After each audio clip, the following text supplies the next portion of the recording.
ప్రభుత్వం కీలక నిర్ణయాన్ని తీసుకుంది. ఫీజు రీఎంబర్స్మెంట్ జీవో 7 రద్దు చేస్తూ కొత్త నిబంధనలతో జీవో 8 ను జారీ చేసింది.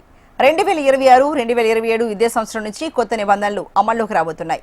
ఫీజు రీఎంబర్స్మెంట్ లో కొత్త విధానాన్ని ప్రవేశపెట్టింది. 4 విడతలుగా ప్రభుత్వం ఫీజు రీఎంబర్స్మెంట్ ను విద్యార్థుల ఖాతాల్లో జమ చేయనుంది. జమ అయిన నగదును వారం రోజుల్లో విద్యార్థుల కాలేజీలకు చెల్లించాలని నిబంధనను పెట్టింది. గడువులోగా విద్యార్థులు కాలేజీలకు ఫీజును చెల్లించకపోతే ప్రభుత్వం ఫీజు రీఎంబర్స్మెంట్ ను రికవరీ చేయనుంది. మరి దేశకు సంబంధించి మరింత తాజా సమాచారాన్ని మా చీఫ్ రిపోర్టర్ వాసుదేవ్ రెడ్డి అందిస్తారు. వాసుదేవ్ రెడ్డి, మరి తెలంగాణ విద్యార్థులకు ప్రభుత్వం ఫీజు రీఎంబర్స్ విషయంలో ఎలాంటి నిబంధనలు పెట్టింది?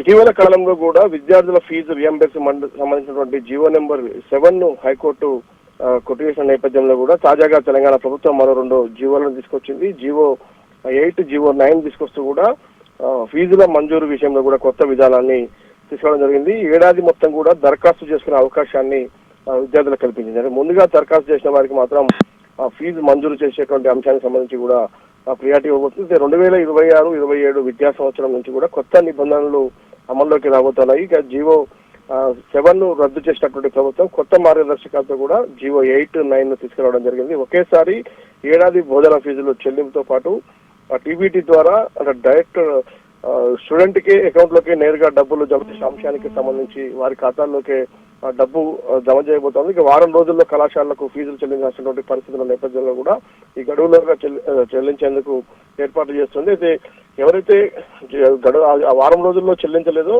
వాటిని అవసరమైతే రికవరీ చేసే అంశానికి సంబంధించినటువంటి విషయాన్ని కూడా పేర్కొనడం జరిగింది. అదే కొత్త విద్యార్థులకు ఆటోమేటిక్ గా ఈ రెన్యువల్ సదుపాయం కూడా ఉంటుంది. ప్రతి ఏడాది రెన్యువల్ చేసుకోవాల్సినటువంటి అవసరం లేకుండానే ఆటోమేటిక్ గా రెన్యువల్ అయ్యేటువంటి సదుపాయం కూడా కల్పించింది. మొత్తం 2.5 లక్షల లోపు ఆదాయం ఉన్న వారికి ఈ యొక్క అర్హత ఉంటుంది. ఎవరైతే 2 లక్షల ఆదాయానికి లోపుగా ఉన్నటువంటి ఆదాయం ఉన్న విద్యార్థులు ఎవరైనా అప్లై చేసుకోవడానికి అవకాశం. ఈ పాస్ పోర్టల్లో ఫిర్యాదుల పరిష్కారానికి కూడా ప్రత్యేక వ్యవస్థను ఏర్పాటు చేసింది. ఇక దరఖాస్తుల కాల పరిమితి ఆధారంగా ఫీజుల విడుదల కూడా ఆ షెడ్యూల్ ప్రకారం కూడా ఉండడం జరుగుతుంది. తప్పుడు ధృవీకరణ పత్రాలతో ఎవరైనా అప్లై చేస్తే సొమ్ము పొందినప్పటికీ కూడా వాటిని రికవరీ చేయాలని కూడా ప్రభుత్వం భావిస్తా ఉంది. ఇక బోధన ఫీజులు, ఉపకార వేతనాలకు సంబంధించినటువంటి సోషల్ ఆడిట్ కూడా ఇకపై జరగబోతోంది. అంటే పూర్తిగా కూడా ఈ విద్యార్థులు ఎవరైతే అర్హులైన వారికి మాత్రమే ఇక ఫీజు రియంబర్స్మెంట్ వచ్చే విధంగా ఈ నూతన విధానాన్ని ప్రభుత్వం తీసుకొచ్చింది. మొత్తానికి జీవో 8, 9 సంబంధించిన మార్గదర్శకాలు జారీ చేయడం జరిగింది.